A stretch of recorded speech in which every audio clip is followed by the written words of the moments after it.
When we got so na Izela Asaba na Asaba na Ogbashi Ukwu a ga-etiri gị ka otu esi triti gị na ala ndị Yoruba ala ndị Hausa ọ dị possible on the buy. Alright, onye nna ana m ekele gị ọgụ a with the CEO Pine Leaf Estates. Ịma dịka ọkwa anyị na-amara ụmụ Igbo si ha na akụrụ ụlọ amara onye kpara ya. A na-achụ ụmụ Igbo ebe niile, a na-achụ ụmụ Igbo na north, a na-achụ ụmụ Igbo na west, a na-achụ ụmụ Igbo virtually everywhere around the globe. Anyị na-ama ọkwasị biko bata n'ala Igbo, bata n'ala Igbo bịa mee ihe, bata n'ala Igbo mepee ala Igbo, bata n'ala Igbo transform ala Igbo into that Lekki, transform ala Igbo into that paradise, that Dubai. Gị pụta gị wụ bishọp ị pụtara nye anyị Pine Leaf biko kọwara ihe na Pine Leaf ka ụmụ Igbo nọ na diaspora ma ndị nọ na home mana ihe a na-akọ. Pine Leaf bụ kọmpanị na-afụ maka ala na mpaghara Southern East Nigeria karịchaa na Southern Nigeria ma karịchaa na South East. Ọ karịsị na South East, South East isi Anambra, Enugu, Imo, Ebonyi na Abia.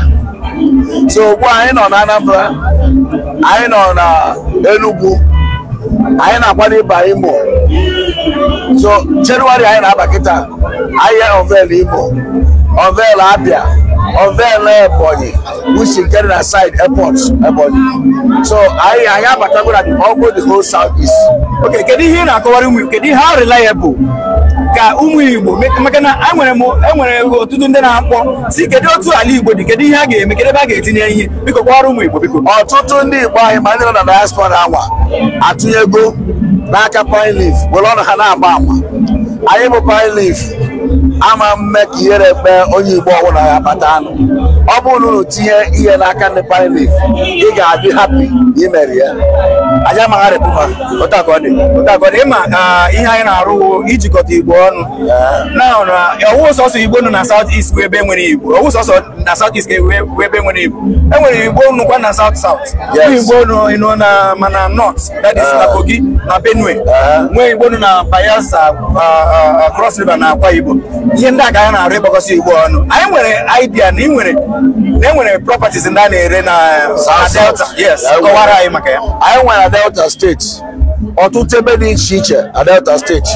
Anyị nwekwazị na Rivers ma abịa na ihe gbasara other part of Igbo ebe dịgasị iche iche, mana abịa na Delta steeti ebe anyị nwekarịrị ụzọ ebe iri estate and almost 3 to 4 of it enwego estate gate.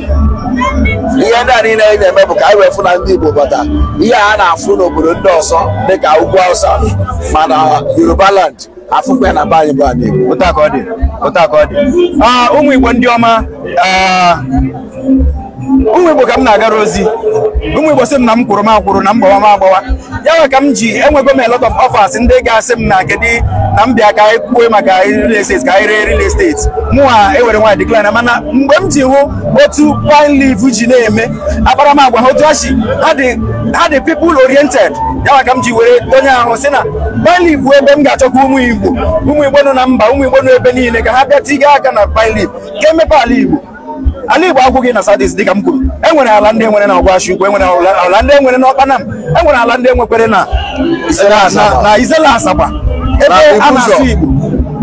Mgbe ị ga-azụ ala na Izela Asaba na Asaba na Ogbashi Ukwu a ga-etiriti gị ka otu esi tiriti gị na ala ndị Yoruba ala ndị Hausa ọ dị possible on the buy.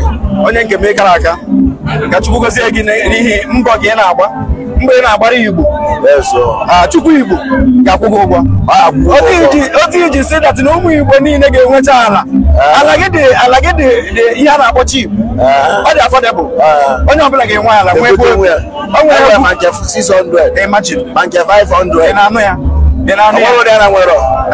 Enwerechaghị nwe nke dị ọfisenta kịta nọ na 400.